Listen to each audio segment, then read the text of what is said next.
It's something we laugh about, it's something we agonize over, but the mystery remains. How can teens and their parents find common ground?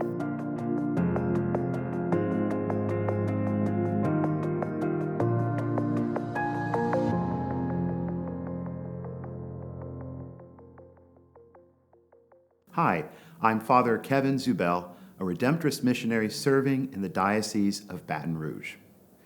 Years ago, a friend of mine was explaining to me and some others the things that were keeping him up at night. What had happened is he and his wife had just welcomed their first son, and they were trying to get the hang of being parents.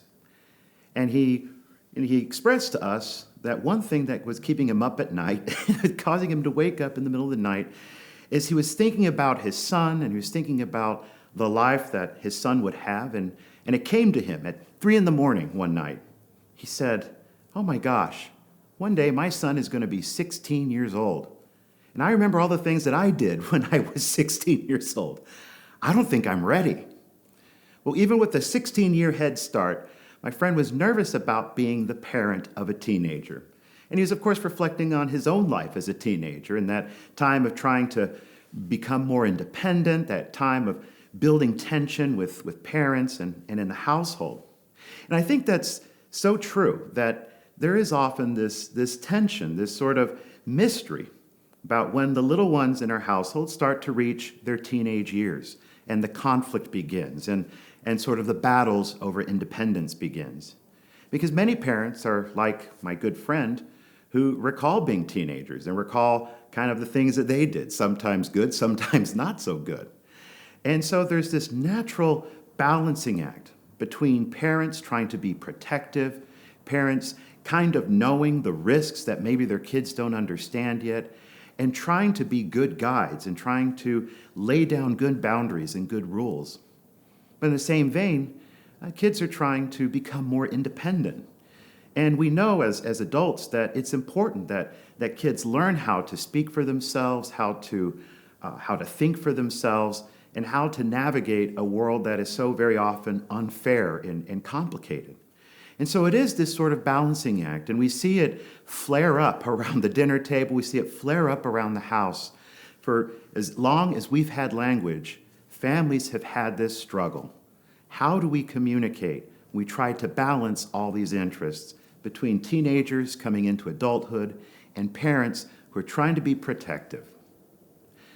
Well, as I hear so often in confession from both parents and teenagers, especially when I go on confirmation retreats and hear confessions from young people, and what always strikes me is the kids will say, I don't always honor my mom and my dad, I don't always listen to them, but I know they're just trying to do the best for me. I know they make a lot of sacrifices.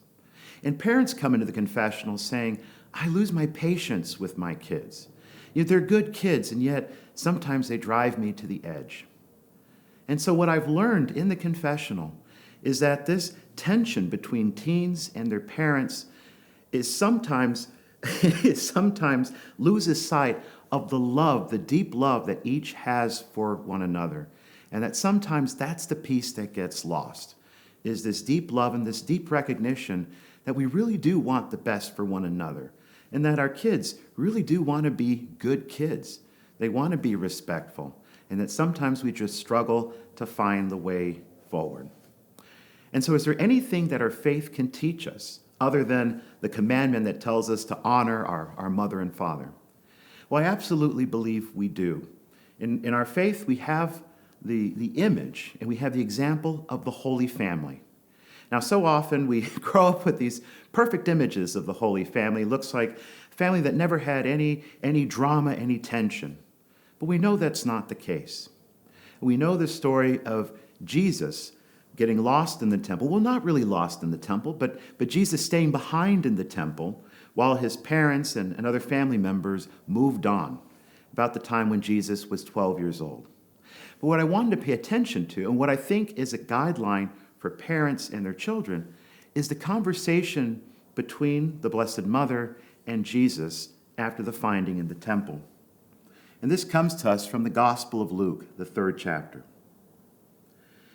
And it says, when his parents saw him, they were astonished, And his mother said to him, "Child, why have you treated us like this? Look, your father and I have been searching for you in great anxiety." And he said to them, "Why were you searching for me? Did you not know that I must be in my father's house?" But they did not understand what he said to them. Then he went down with them and came to Nazareth and was obedient to them. His mother treasured all these things in her heart. We see that Mary is able to show her concern without accusing Jesus of anything. She says, "Why did you do what you do? This is how it made us feel." Now think, if you're a parent, think about how you've approached your own children when they did something they perhaps shouldn't have. Did you call them a name? Did you tell them that, you're disrespectful, you're unappreciative? Did you put a title or a label on them? Notice that Mary was able to express her anxiety without calling Jesus disobedient, without calling him any kind of name or making any kind of judgment. And see how Jesus responds. He says, "Why were you searching for me? Did you not know that I must be in my Father's house?" Again, he doesn't make any accusation of his parents. He gives them a response they don't quite understand. But then what we see is that after they have this conversation, Mary doesn't quite understand what Jesus is getting at, who this mysterious person is in her house. But see what she does.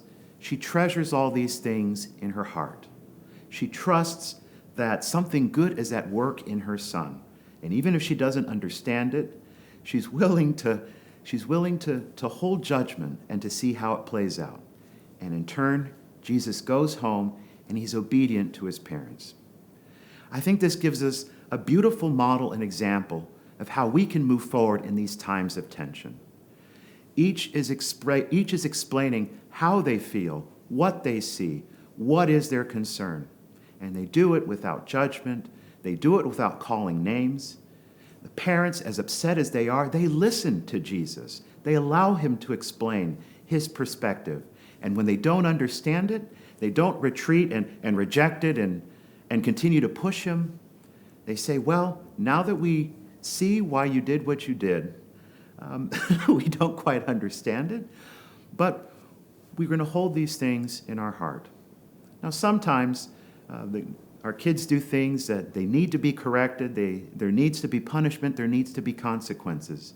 But again, I think we can do this without the judgment, without the name calling, without making the argument about more than what it's really about. So I think the Holy Family is more than just a beautiful image on our wall, an image of perfection that we can never achieve. Well, it is that, but it's also an example for us how we can have conversations and to realize that this struggle within our house isn't an occasion of sin. It's something natural. And so trying to find the right boundaries, but willing to be able to listen to one another. And above all, to trust in the love that unites and to treasure these things in our hearts.